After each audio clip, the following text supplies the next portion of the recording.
नमस्कार, आप देख रहे हैं गुड न्यूज टुडे। शाम के 4 बज चुके हैं। हमारा खास कार्यक्रम ये हुई ना बात लेकर हम हाजिर हैं। मैं हूं आपके साथ अनंत भट्ट। कार्यक्रम में आज बात होगी सावन के सेहत प्लान की। सावन का महीना शुरू हो चुका है और मंदिरों से लेकर सड़कों तक बम बम भोले की गूंज सुनाई दे रही है। सावन का महीना शिव की भक्ति का महीना होता है, लेकिन आस्था की कठिन तपस्या का भी महीना होता है। भोले के भक्त कांवड़ लेकर सैकड़ों किलोमीटर तक पैदल चलते हैं। भक्ति के इस रास्ते में सात्विकता और संयम की भी कठिन परीक्षा होती है। तो आज सावन के इस मंत्र को समझने की करेंगे कोशिश और जानेंगे क्या है सावन के आहार का वो विज्ञान जिसके बारे में जानना बेहद जरूरी है। इस बारे में चर्चा के लिए खास मेहमान हमारे साथ मौजूद रहेंगे और साथ ही साथ जुड़ेंगे हमारे संवाददाता मनीष चौरसिया भी। लेकिन अपने संवाददाता के पास चलें, अपने मेहमानों से बातचीत को आगे बढ़ाएं, उससे पहले ये रिपोर्ट आपको दिखाते हैं।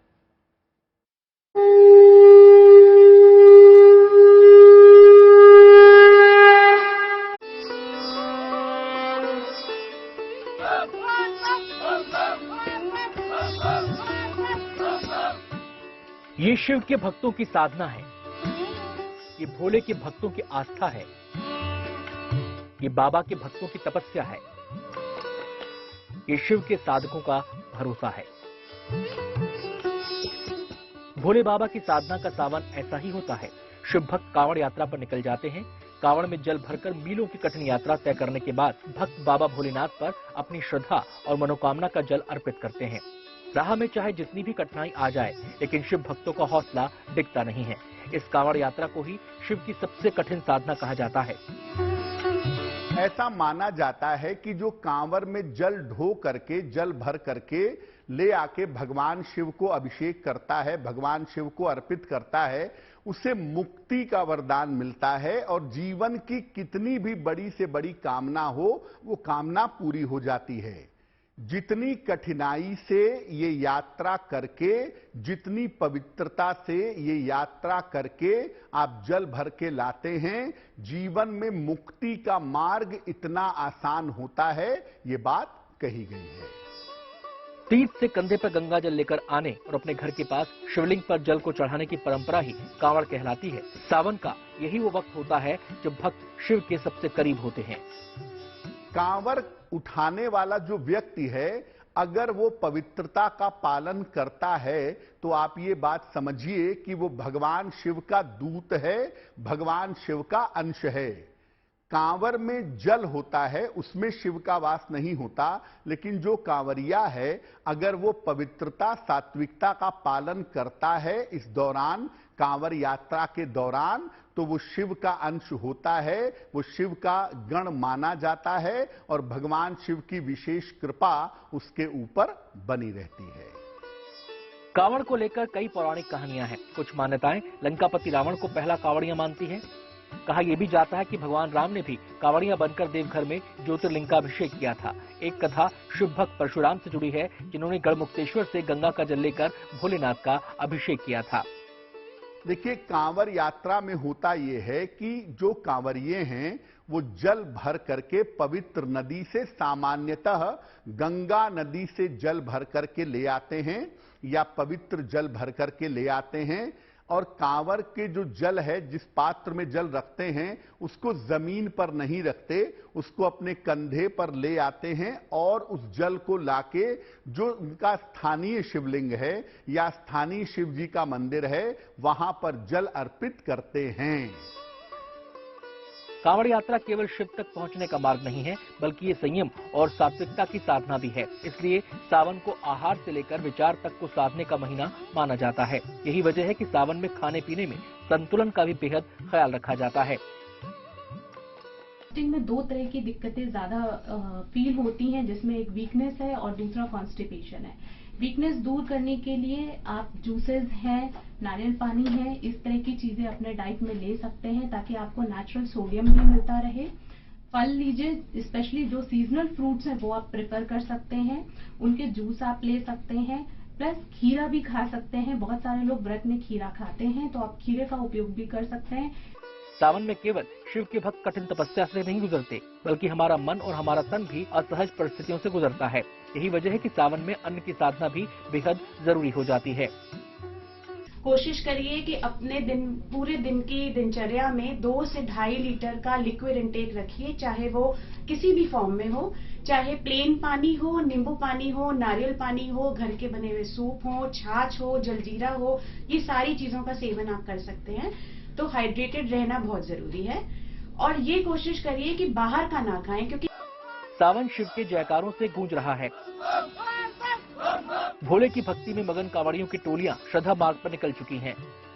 शिवालयों में आस्था का जन समुद्र उमड़ रहा है। सावन की यही वो उमंग है जिसने सनातन काल से हमारे संस्कारों और हमारी परंपराओं को समृद्ध किया है। हरिद्वार से मनीष चौरसिया के साथ bureau report, good news today.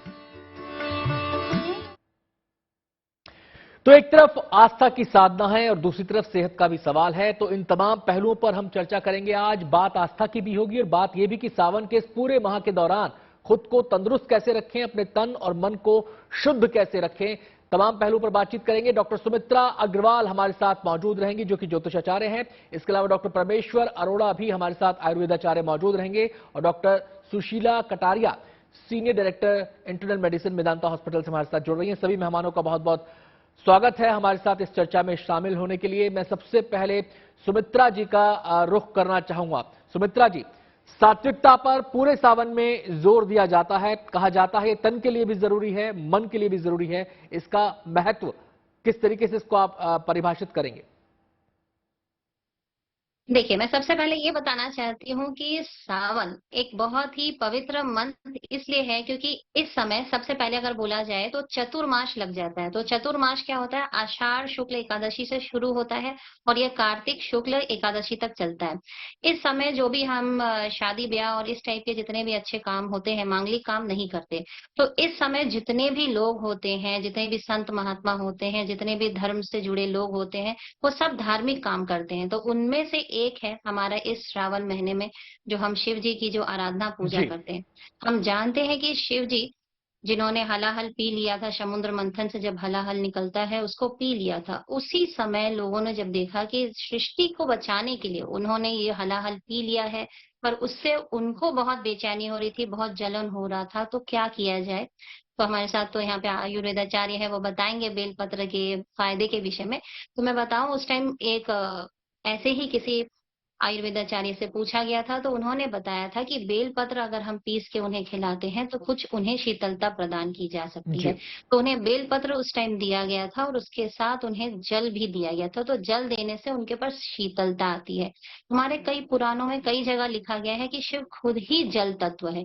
इसीलिए हम हर समय जब भी हम शिव जी की बात करते हैं, हम जल जल जल जल की बात बहुत ज्यादा करते हैं, क्योंकि अगर हम जल नहीं चढ़ाते हैं तो हम जो मैसेज या जो भगवान को अपने चीज अर्पित करना चाहते हैं वो उन तक पहुंच ही नहीं पाता। इसलिए बेलपत्र भी चढ़ाना जरूरी है, जल भी चढ़ाना जरूरी है और मन में पवित्रता आनी बहुत जरूरी है। हम एक चीज जानते हैं सुमित्रा जी, इस दौरान ये कहा जाता है कि सात्विकता बेहद जरूरी है सावन के महीने में और तामसिक चीजों का सेवन इस दौरान नहीं करना चाहिए। तो इस नजरिए से देखा जाए तो सात्विकता और आहार दोनों का सीधा कनेक्शन है यहाँ पर। हाँ, बिल्कुल है, क्योंकि अगर हम सात्विक नहीं होंगे, हमारा मन अगर पवित्र नहीं होगा तो हम भगवान से जुड़ ही नहीं पाएंगे। हम अपने आपे में ही नहीं आएंगे तो हम अपने परमात्मा से कभी नहीं जुड़ पाएंगे। अगर हम परमात्मा से जुड़ना चाहते हैं तो हमारा खाना पीना उस पर बहुत निर्भर करता है। अगर हम बहुत ही ज्यादा ऐसी चीजों को खाते हैं जो हमारे अंदर एग्रेशन को बढ़ाता है तो हमारा मन शीतल नहीं होगा और हमारा मन अपने अंदर केंद्रित नहीं होगा और हम आगे भगवान से जुड़ नहीं पाएंगे। और सारे खेल मन और आत्मा को भगवान परमात्मा से जोड़ना है। तो चलिए, ये तो आस्था के नजरिए से आहार और मन का जो कनेक्शन है, कैसे उस दिशा में शुद्धि की तरफ कदम बढ़ा सकते हैं, इसके बारे में आपने बताया। मैं सीधे यहाँ पर रुख करना चाहूंगा डॉक्टर सुशीला कटारिया जी का भी, जो कि हमारे साथ इस चर्चा में मौजूद हैं। सुशीला जी, जब भी हमारे शास्त्रों की बात होती है, धर्म की बात होती है, हमारे तीज त्योहार की बात होती है, उसमें आहार का खास उस पर जोर दिया जाता है, उसमें व्रत पर खास जोर दिया जाता है।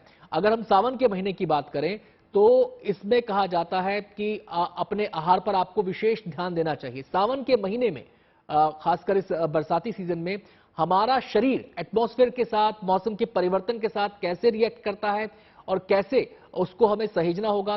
पहली बात, कभी उमस है, कभी धूप है, कभी बरसात है, तो हमारा शरीर इससे रिएक्ट कैसे करता है? जी नमस्कार मिस्टर भट्ट। तो ये है कि ये बहुत ही धार्मिक समय है और सुहाना मौसम है, लेकिन ये सबसे ज्यादा बीमारियों का भी मौसम है। इस टाइम मैं कहूँ 12 महीनों में से ये 3 महीने सबसे ज्यादा ऐसे होते हैं जिसमें मॉस्किटो बॉर्न बीमारियां भी ज्यादा होती हैं। आप डेंगू का प्रकोप थोड़े दिनों में देखने लगेंगे। इसके साथ डायरिया, हैजा, टाइफॉइड, हेपेटाइटिस वगैरह जो फूड वाटर बॉर्न डिजीज है, और स्किन डिजीजेस भी इसमें बहुत ज्यादा होती हैं। सबसे इम्पोर्टेंट जहां तक खाने की बात है वो बहुत ही इम्पोर्टेंट है, जी। क्योंकि इस time hot and humid environment में बैक्टीरिया वायरस बहुत जल्दी मल्टीप्लाई करते हैं। सो खाना बना हुआ 6 घंटे पुराना खाना भी बहुत जल्दी खराब हो जाता है, संक्रमित हो जाता है। सो स्टमक इन्फेक्शन का खतरा बहुत बढ़ जाता है। तो एक तो ताजा खाना खाना चाहिए। जी। कहीं भी बाहर का अनकुक्ड खाना बिल्कुल नहीं खाना चाहिए, जिसमें सलाद है या कटे हुए फल हैं या कोई चटनी वगैरह है, उसमें बहुत ज्यादा इन्फेक्शन बहुत जल्दी मल्टीप्लाई करता है और लोग उससे बहुत बीमार हो सकते हैं तरह तरह की बीमारियों की वजह से। तीसरा ये है कि ह्यूमिड एनवायरनमेंट है, आप ज्यादा एक्सरसाइज भी नहीं कर सकते, तो हाजमा भी ठीक नहीं रहता है। तो उस सिचुएशन के लिए आपको बहुत ज्यादा फ्राइड या ऑयली नहीं खाना चाहिए। थोड़ी थोड़ी जी। देर में खाना खाते रहें और अपने आप को हाइड्रेट करके रखें। साफ पानी पिए, लस्सी पिए, नारियल पानी पिए, कुछ भी पिए। तो एक तो पुराना बासा खाना खाना बिल्कुल मना है, बाहर का कटा हुआ अनकुक्ड खाना बिल्कुल मना है, जी। और बहुत ज्यादा गरिष्ठ भोजन भी नहीं लेना चाहिए। खाने के साथ साथ अपने आप को मच्छरों से भी बचाना चाहिए, ताकि पूरा पजामा कुर्ता कवर्ड, बॉडी कवर्ड रहे। और हॉट ह्यूमिड एनवायरनमेंट में सूती कपड़ा बहुत अच्छा रहता है, नहीं तो स्किन पे तरह तरह के फंगल इन्फेक्शन या रैशेस हो सकते हैं। मैं आता हूं डॉक्टर साहब आपके पास। मैं सीधे रुक करना चाहूंगा डॉक्टर परमेश्वर अरोड़ा का, आयुर्वेद आचार्य हमारे साथ जुड़ गए हैं। अब शाकाहार पर खासा जोर सावन के महीने में दिया जाता है, चाहे लोग अगर व्रत रख रहे हैं तो भी, और अगर नहीं रख रहे हैं तो भी उस दौरान भी कहा जाता है कि इस सीजन के दौरान शाकाहार विशेष रूप से अहम हो जाता है। तो शाकाहार पर इतना जोर क्यों, नॉनवेज को क्यों नकारा जाता है? देखिए, हमारे जो ऋषि मुनि थे वो अपने आप में इतने बड़े वैज्ञानिक थे कि वो पूरा जानते थे कि साल में हम जानते हैं कि हमारी 6 ऋतुएं होती हैं: शिशिर, बसंत, ग्रीष्म, वर्षा, शरद और हेमंत। वर्षा ऋतु जो है, अगर हम बात करें, देखिए आस्था की बात करते हैं तो सावन का महीना शुरू हो गया, और सावन के साथ ही एक सावन और एक भाद्रपद, ये 2 जो है महीने होते हैं, मास होते हैं, जो वर्षा ऋतु में हम एक तरह से कैलेंडर में मानते हैं। तो आज ये सावन के साथ हमें दिमाग में रखना है कि वर्षा ऋतु की भी शुरुआत हुई है। और ये जो वर्षा ऋतु होती है, इसमें अनफॉर्चुनेटली हमारा जो सूर्य बल होता है वो अल्प होता है। अगर हम बात करें शरीर के बल की, तो वो सबसे अल्प पूरे जैसे अभी डॉक्टर साहब ने बताया कि 12 महीने में सबसे कम जो एक तरह से शारीरिक बल और हमारा अग्नि बल, हमारी डाइजेस्टिव पावर कभी होती है तो वो होती है इस महीने में, यानी कि सावन के महीने में, या कह लीजिए आपकी वर्षा ऋतु में। तो हमारे जो ऋषि मुनि हैं वो इतने समझदार थे, इतने ज्यादा साइंटिफिक थे कि उन्होंने कहा कि कैसे, तो उन्होंने इस महीने को एक तरह से धार्मिकता के साथ जोड़ा और लोगों को कहा कि इस महीने में आपने जो है बहुत सात्विक रहना है, कोई बाहर का खाना नहीं खाना है, बहुत शुद्ध अल्प आहार करना है, हर 6 दिन पे जो है एक व्रत, हफ्ते में 1 दिन सप्ताह में व्रत रखने के लिए कह दिया, सो दैट अगर अनफॉर्चुनेटली कोई चीज जो है गलत भी शरीर में पहुंच गई, तो आप सब जानते हैं कि हमारी फायर अगर हम 1 दिन के लिए स्पेयर करते हैं तो वो उसे डाइजेस्ट कर देगी कि हम बीमार नहीं पड़ेंगे। तो इसलिए ये जो धार्मिक आस्था है, इसके पीछे बहुत बड़ा विज्ञान है जो हमें स्वस्थ रखने के लिए जो हमारे बड़ों ने जो है क्रिएट किया। सावन का महीना जैसे कहा है कि ऐसा महीना जहां पे हमारा अग्निबल कम है, इन्फेक्शन होने के चांसेस मैक्सिमम रहते हैं, और इन्फेक्शन अगर हम कंपेयर करें शाकाहार और मांसाहार, तो उसमें इन्फेक्शन के चांसेस एज वेल एज आपको मांसाहार को डाइजेस्ट करने के लिए you need better digestive power. लेकिन इस समय प्राकृतिक रूप से हमारी जो डाइजेस्टिव पावर है वो कम हो जाती है, तो आपको इंडाइजेशन होने के चांसेस हैं। इंडाइजेशन होगा, फिर आप बीमार पड़ेंगे, उसके बाद दुनिया भर की और तकलीफें शुरू होंगी। तो बेसिकली ये बहुत ही वैज्ञानिक तरीके से हमारे ऋषियों ने द्वारा ये महीना तैयार किया गया। मैं आता हूं परमेश्वर जी आपके पास। मैं सीधे रुक करना चाहूंगा, हमारे संवाददाता मनीष चौरसिया भी हैं हमारे साथ जुड़े हुए, और आपको जैसे हमने शुरुआत में बताया कि सावन के दौरान कांवड़ यात्रा का भी बड़ा महत्व होता है। और जब बात कांवड़ यात्रा की आती है तो बात आती है संकल्प की, और जब बात संकल्प की आती है तो उसमें तन की मजबूती भी चाहिए और मन की मजबूती भी चाहिए। और हमारे संवाददाता मनीष चौरसिया देश कल्याण की मनोकामना के साथ खुद भी कांवड़ यात्रा पर निकले हुए हैं। सीधे हम मनीष का ही रुख करते हैं। मनीष, सबसे पहले तो ये बताएं, इस समय मौसम बाहर कैसा है? आपका जो चेहरा है उसे देखकर लग रहा है काफी उमस वहां पर है। और क्या क्या शारीरिक चुनौतियां इस दौरान देखने को मिली हैं आपको?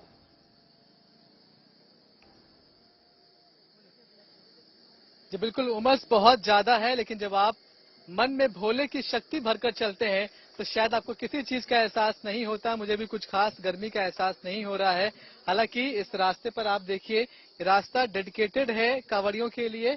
इक्का दुक्का गाड़ियां आपको दिख जाएंगी, लेकिन फिर भी ये पूरा रास्ता डेडिकेटेड है कांवड़ियों के लिए। आपको तमाम कांवड़िए भी यहाँ पर दिख पाएंगे जी। लेकिन मैं आपको यहाँ पर एक बिल्कुल अलग तस्वीर दिखाने जा रहा हूँ। जो हम लोग कहते हैं कि जो है शक्ति कैसे होती है, क्षमता कहाँ से आती है, मौसम कितना परेशान करता है।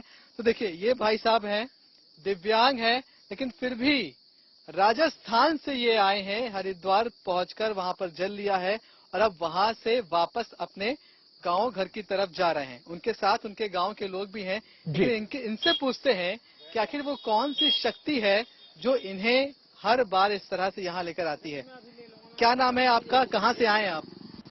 मेरा नाम लेखराज शर्मा है, ग्राम गोपालगढ़ का मैं रहने वाला हूँ, जिला भरतपुर है, राजस्थान, तहसील पहाड़ी। लेखराज जी, कितने सालों से आप आ रहे हैं यहाँ? ये पहली बार है या फिर पहले भी आए? नहीं, मैं 4 साल से आ रहा हूँ, ये मेरी चौथी कावड़ है। 4 साल से आ रहे हैं आप? तो इस तरह से कैसे आपका शुरुआत कैसे हुई आने की? शुरुआत ऐसे हुआ था, मेरे पास ये रिक्शा गांव में था, इससे मैं आता जाता था। तो हमारे गांव से लोग आते थे 80-90 कावड़ लेने। तो मैं उनको देखने, मेरा मन करता था उनको देखने। फिर मैं एक दिन ऐसे लगाई अर्जी कि भोलेनाथ कभी मुझे भी बुलाएगा क्या उधर। तो चलिए, मैं आता हूं मनीष आपके पास, मैं आपके पास आता हूं मनीष। मैं सीधे यहां पर अब रुख करना चाहूंगा, हमारे साथ जो मेहमान है सुमित्रा जी का मैं यहां पर रुख करूंगा। आप सुमित्रा जी, सावन के महीने में व्रत का भी खासा महत्व है और व्रत के अगर हम व्रत को देखें तो ये कैसे हमारे जो एक आध्यात्मिक एकाग्रता है, जो हमारी धार्मिक एकाग्रता है, उसमें कैसे योगदान ये करता है? जी, जैसे कि अभी मैं बताना चाह रही थी कि अभी क्योंकि अधिक मास होने के चलते ज्यादा दिन हमें मिलेगा, 8 हमें सोमवार मिलेगा व्रत करने के लिए। और इसमें स्त्रियां मंगला गौरी का व्रत भी कर सकती है। 4 तो उन्हें श्रावण का मिल जाएगा और 5 उन्हें मिलेगा अधिक मास का। तो ये उन्हें 9 व्रत करने का मौका मिलेगा। व्रत जब हम करते हैं, और हमारे डॉक्टर साहब लोग भी हमारे बात से सहमत होंगे, हालांकि मैं भी डॉक्टर हूँ, तो मेरा जो मानना है और जो हमारे धर्म में भी जो बातें बताई गई है कि जब हम आहार खाते हैं तो हमारे बॉडी का एनर्जी जो यूज हो जाता है डाइजेस्टिव प्रोसेस में लग जाता है। पर अगर हम नहीं खा रहे हैं, हम निराहार रहते हैं, तो काफी सारा जो एनर्जी है वो हमारे ब्रेन को एकाग्र करने में लग जाता है। अगर हम हमारे ब्रेन और मन को एकाग्र कर पाते हैं तो हम भगवान से कनेक्ट हो पाते हैं। पूरी बात का एक ही सारांश है एकाग्र होने के लिए। अगर ज्यादा खा लेते तो फिर नींद आती है, सुस्ती आती है, थकान महसूस होती है। कई बार अगर आपने जैसे बताया नॉनवेज खा लिया तो उसको डाइजेस्ट करने में इतना एक्स्ट्रा टाइम लगता है कि बॉडी जल्दी थक जाती है, वो उतना कॉन्सेंट्रेट करके वो मेडिटेट नहीं कर पाते। लेकिन ये श्रावण के महीने में इसको बनाया ही इसी उद्देश्य से गया है कि और हम कोई मांगलिक कार्य नहीं करते, हम सिर्फ धर्म की बात करते हैं और हम धर्म कर्म करते हैं। तो जितना हम कम आहार खाते हैं, काफी संत महात्माओं को देखेंगे या तो वो एक ही टाइम खाते हैं, बहुत कम खाते हैं। और श्रावण में हर किसी को चाहिए कि वो व्रत तो जरूर करे। पुरुष हैं तो वो सोमवार तो व्रत करें और स्त्री है तो मंगला गौरी का करें व्रत, तो उससे उनके सुहाग भाग भी बनेगा। तो कुल मिलाकर बात यह है कि अगर हम कम आहार खाते हैं या सात्विक आहार खाते हैं, नॉनवेज नहीं खाते हैं, तो हम कहीं ना कहीं पूरी ऊर्जा और एनर्जी को ब्रेन और माइंड को फोकस करने में लगा सकते हैं। और जब तक हम एकाग्र नहीं होंगे तब तक हम कुछ भी नहीं कर पाएंगे। एक कागज लीजिए और एक मैग्नीफायर, सन की लाइट से हम उस कागज को जला सकते हैं, क्योंकि वो केंद्रित है, एकाग्रित है। तो जब हम केंद्रित होते हैं किसी एक बिंदु पर, तो हम अपनी आस्था को चरम सीमा पर ले जा सकते हैं और हम तब सात्विक भगवान से अपने आत्मा को कनेक्ट कर सकते हैं। तो अगर हम ये तो व्रत का धार्मिक और आध्यात्मिक पक्ष हुआ, पहलू हुआ, लेकिन व्रत का हमारे शरीर के साइंस से, हमारी बॉडी साइंस से भी सीधा सीधा कनेक्शन है। उसी को हम सुशीला जी से समझने की यहाँ पर कोशिश करते हैं। मैम, ये बताइए कि व्रत कैसे हमारे शरीर में एक डिटॉक्सिफिकेशन का काम करता है और कैसे हमारे शरीर को पुष्ट बनाता है, मजबूत बनाता है? करना, फास्टिंग का मतलब है कि खाने में डिले करना। वो जरूरी नहीं 24 घंटे का हो, वो कुछ घंटे का भी हो सकता है, 10 घंटे का, 8 घंटे का, 12 घंटे का, 14 घंटे का भी। तो जब हम फास्टिंग करते हैं, अभी तो बाहर के देशों में भी ये स्टडीज में पाया गया है कि इससे डायबिटीज कम के चांस कम होते हैं, डायबिटीज का कंट्रोल इंप्रूव होता है। इवन लॉन्ग टर्म ऐसा करने से मैलिग्नेंसी के चांसेस भी कम होते हैं। पर इसके साथ मैं एक कॉशन जरूर देना चाहूंगी कि जैसे जो लोग पेप्टिक अल्सर डिजीज के पेशेंट हैं या जिन लोगों को टाइप 1 डायबिटीज है या कोई और कंडीशन ऐसी है जिसमें उनका ग्लूकोज ज्यादा देर स्टोर नहीं रहता, तो उनको इस तरह के फास्ट नहीं करने चाहिए क्योंकि मेडिकल कंडीशन वर्सन हो सकती है। आम जनसाधारण के लिए कभी हफ्ते में एक बार या कुछ दिनों में डिटॉक्स करना या दिन के कुछ लिमिटेड टाइम में खाना खाना उनकी सेहत को इम्प्रूव कर सकता है जी। तो ये ऐसा ये मतलब इसका साइंटिफिक बेसिस है कि आपकी बॉडी में एक्सेस ऑफ एनर्जी नहीं जाती, आपको मोटापा नहीं होता, एडिपोज टिश्यू आपका कम डेवलप मतलब फैट कम डिपॉजिट होता है, फैट कम डिपॉजिट होता है तो आपका इंसुलिन अच्छे से काम करता है और आपकी शरीर में जितने भी टॉक्सिक सब्सटेंसेस हैं उनको निकलने का टाइम मिल जाता है। नहीं तो आजकल क्या है, खाने की तो कोई कमी है नहीं, तो सब लोग मुझे लगता है कि कभी कभी जरूरत से ज्यादा खा लेते हैं, वो हर तरह से हानिकारक रहता है। सावन के सेहत प्लान पे हम बात करें, सीधे रुक करेंगे हमारे संवाददाता मनीष चौरसिया हमारे साथ जुड़े हुए हैं जो खुद कांवड़ यात्रा में शामिल हैं। हम सीधे मनीष से बात करेंगे। मनीष, एक कांवड़ यात्री के तौर पर अगर देखें तो आपके सामने वो कौन कौन सी शारीरिक चुनौतियां आ रही हैं या कौन कौन सी वो दिक्कतें हैं जो एक कांवड़ यात्री को, एक कांवड़ी को देखनी पड़ती हैं, सहनी पड़ती हैं? जी बिल्कुल, देखिए सबसे बड़ा चैलेंज तो इस वक्त जो है वो गर्मी है, उमस है। टेम्परेचर अगर मैं बात करूं तो लगभग 36 डिग्री के आसपास है, वो भी तब जब मैं हरिद्वार से मुश्किल 70 किलोमीटर के आसपास होऊंगा, तब यहाँ पर टेम्परेचर 36 डिग्री के आसपास है। सुबह से जब हम दिल्ली से चले थे तब भी मौसम ऐसा था कि मानो अभी बारिश हो जाएगी, लेकिन बारिश हुई नहीं, हल्की हल्की धूप रही। हालांकि राहत की बात यह है कि धूप बहुत तेज नहीं है। ऐसे में जो भी कांवड़िए हैं, आप देखिए यहाँ पर भी कोई शिविर नहीं है, ये यहाँ के लोकल किसान के शिविरों ने यहाँ पर कांवड़ियों के लिए पानी और शरबत की व्यवस्था की है। कांवड़िए जितने भी हैं वो यही कोशिश करते हैं कि वो कम से कम उन्हें खाना खाना पड़े और ज्यादा से ज्यादा वो पानी कंज्यूम करे ताकि उनकी बॉडी में पानी की कमी ना रहे। कोई भी कांवड़िया हो, चाहे वो छोटा सा हो चाहे वो बड़ा हो, उसे इस बात की समझ जरूर है कि खाना कम खाना है, पानी बहुत ज्यादा पीना है। मेरी कई सारी कांवड़ियों से बात हुई, कुछ ऐसे बुजुर्ग कांवड़िए थे जो कि 10-10, 15-15 बार जा चुके हैं। उनका भी यही कहता है कि वो दिन भर में सिर्फ एक बार खाना खाते हैं, वो भी शाम को। अच्छा, इसमें सेहत के साथ साथ कुछ नियम भी ऐसे हैं जो आपको सेहत जी मनीष, मैं आपके पास लौटूंगा, मैं सीधे यहाँ पर हमारे जो साथ मेहमान हैं उनका हम रुख करना चाहेंगे। हम परमेश्वर जी का यहाँ पर रुख करना चाहेंगे। एक डिहाइड्रेशन, जो बॉडी को हाइड्रेट रखना है, ये एक बड़ा चैलेंज होता है। इसमें पानी इंपॉर्टेंट रोल निभाता है, लेकिन जब पसीना निकलता है तो बहुत सारे हमारे शरीर से तत्व भी निकल जाते हैं, तो उसको कैसे कॉम्पनसेट किया जाए? देखिए, सबसे सिंपल तो ये है कि आप जो है नींबू पानी पिए, उसमें चीनी और नमक डाल के अपना जो है सेवन करें। नहीं तो इलेक्ट्रोल पाउडर जो है वो साथ में, क्योंकि देखिए आप लोग कांवड़ यात्रा पे हैं तो वहां पर कहाँ आपके पास नींबू और नमक और चीनी और फिर घोलना, तो इलेक्ट्रोल के जो आज पाउचेज आते हैं उनका आप इस्तेमाल कर सकते हैं। ग्लूकोन डी आप जो इस्तेमाल कर सकते हैं। लेकिन यहाँ ये कहना चाहूंगा कि बहुत अधिक आवश्यकता है कि पानी जो है उसकी क्वालिटी पे बहुत ध्यान देना है, क्योंकि ये वो समय चल रहा है जब पानी जो है मोस्ट इन्फेक्शियस होता है। तो ऐसे में मेरा रिकमेंडेशन, देखिए जो लोग कांवड़ यात्रा पे हैं वो लोग जो है बंद बोतल जो है वो कंपैरेटिवली सेफर हैं, तो उनमें जो है पानी पिए, खुला पानी ना पिए। कहीं पे जैसे इकट्ठा किया हुआ ड्रम वगैरह में इकट्ठा किया हुआ पानी होता है, उसको बिल्कुल ही अवॉइड करना चाहिए। और घरों में जो आज हम लोग घरों में बैठे हैं, वहां भी मेरा स्ट्रॉन्ग रिकमेंडेशन है कि अगर संभव हो तो इस 2 महीने के लिए वर्षा ऋतु में पानी को आप उबाल करके पिए। देखिए जी परमेश्वर जी, बहुत बहुत शुक्रिया हमसे बातचीत करने के लिए और ये टिप्स सेहत से जुड़े देने के लिए। साथ ही साथ हम डॉक्टर सुशीला का भी शुक्रिया अदा करेंगे जिन्होंने हमें बहुत सारी अहम जानकारियां हमारे शरीर को तंदुरुस्त रखने के लिए दी। और सुनीता जी, आपका भी बहुत बहुत शुक्रिया धार्मिक पक्ष पर बात करने के लिए।